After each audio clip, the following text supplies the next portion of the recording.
Thanks for watching. Now, before I begin with the video, please make sure to subscribe, like this video, give us a comment, let me know what you think. Also, do follow us on Twitch, YouTube, I've already asked you to subscribe, on Facebook, Instagram, Twitter, Discord, our blog. All of that is in the description below, and I post things daily. Basically, news and events for all these Dragon Ball Z, Naruto games, One Piece, manga as well as the Dragon Ball Super manga and anime too. So do get involved and don't miss out on any of the news as well as some of the theories that I post pretty much, and spoilers, on a daily basis. Now, guys, Master Roshi has finally been announced as the upcoming Dragon Ball FighterZ DLC. Finally, like, I have been saying that he needs to be the next DLC for months.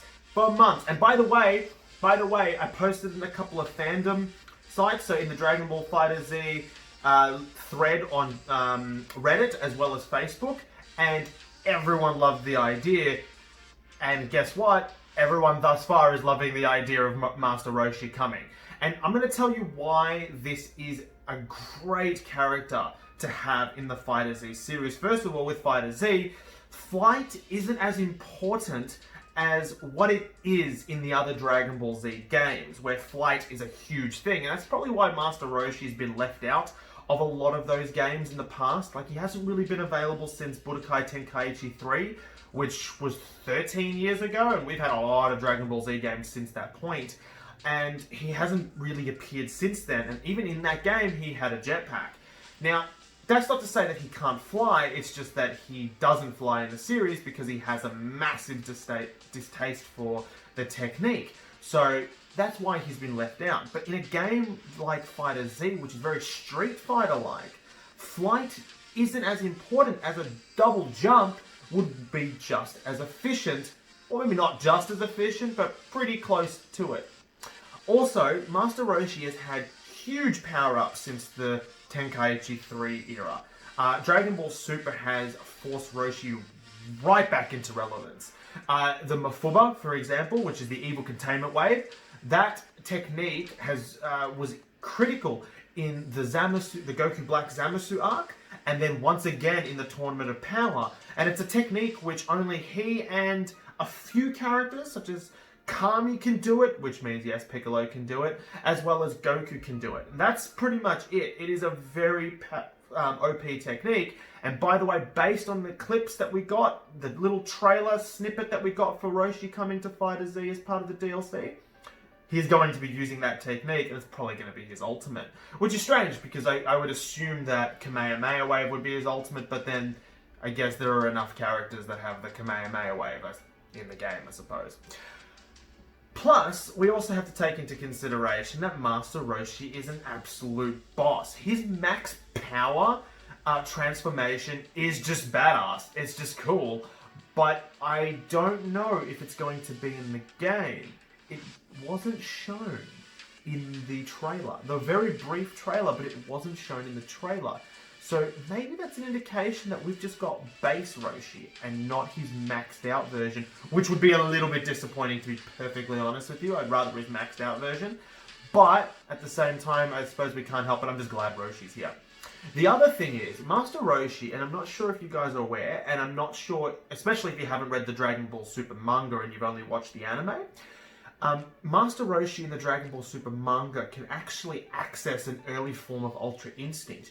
He's one of two mortals that we know of that can use Ultra Instinct, him and Goku. Now, don't get me wrong, it's not the mastered Ultra Instinct that Goku has with the silver hair and everything. No, this is an early version of it. Sort of like when Goku first awakens a form of Ultra Instinct, when he had the black hair and all he could really do was dodge and he couldn't attack. That's all that Roshi can do. Now, again, I don't know if that's going to be included in the game, but maybe Master Roshi not being maxed out means that there is going to be an element of Ultra Instinct for him. Because he, when he uses Ultra Instinct, isn't maxed out, because he can't do it at that same time. When he goes maxed out, he's in attack mode. When he uses Ultra Instinct, he's more in defense mode.